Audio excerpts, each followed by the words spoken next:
अहोई अष्टमी इस बार 5 नवंबर को मनाई जाएगी। अहोई अष्टमी का पूजन मुहूर्त इस दिन शाम 5:33 से लेकर शाम 6:52 तक रहेगा।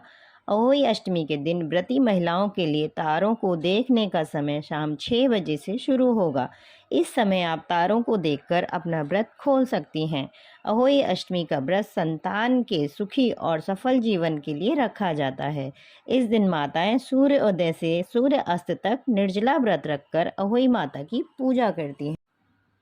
अहोई माता की कथा। एक नगर में साहूकार रहा करता था। उसके 7 लड़के थे। एक दिन उसकी स्त्री खदाने में मिट्टी खोदने के लिए गई और ज्यों ही उसने जाकर वहां कुदाली मारी, त्यों ही सेही के बच्चे कुदाल की चोट से सदा के लिए सो गए।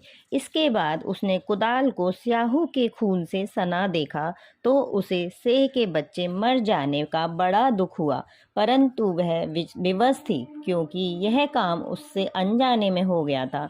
इसके बाद वह बिना मिट्टी लिए ही खेत करती हुई अपने घर आ गई और उधर जब से अपनी घुड़काल में आई तो अपने बच्चों को मरा हुआ देखकर नाना प्रकार से विलाप करने लगी और ईश्वर से प्रार्थना की कि जिसने मेरे बच्चों को मारा है उसे भी इसी प्रकार का कष्ट होना चाहिए। तत्पश्चात सेह के श्राप से सेठानी के 7 लड़के एक ही साल के अंदर समाप्त हो गए, अर्थात मर गए।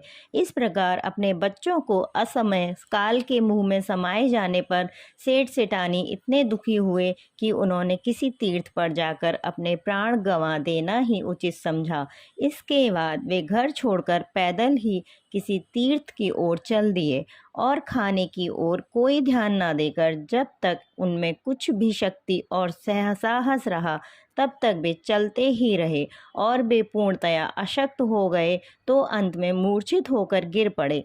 उनकी दशा देखकर भगवान करुणा सागर ने उनको मृत्यु से बचाने के लिए उनके पापों का अंत किया और इसी अवसर में आकाशवाणी हुई कि हे सेठ, तेरी सेठानी ने मिट्टी खोदते समय ध्यान न देकर सेह के बच्चों को मार दिया। इसके कारण तुम्हें अपने बच्चों का दुख देखना पड़ा। यदि अब पुनः घर जाकर तुम मन लगाकर गौ की सेवा करोगे और अहोई माता का अजक्ता देवी का विधि विधान से व्रत आरंभ कर प्राणियों पर दया रखते हुए स्वप्न में भी किसी को कष्ट नहीं दोगे तो तुम्हें भगवान की कृपा से पुनः संतान का सुख प्राप्त होगा। इस प्रकार आकाशवाणी सुनकर सेठ सेठानी कुछ आशान्वित हो गए और भगवती देवी का स्मरण करते हुए घर को चले आए। इसके बाद श्रद्धा भक्ति से न केवल अहोई माता के व्रत अपितु गौ माता की सेवा करना भी आरंभ कर दिया तथा जीवों पर दया भाव रखते हुए क्रोध और द्वेष का सर्वथा परित्याग कर दिया। ऐसे करने पर तत्पश्चात भगवान की कृपा से सेठ सेठानी 7 पुत्रों वाले होकर अगणित पौत्र सहित संसार में नाना प्रकार के सुखों को भोगकर स्वर्ग चले गए।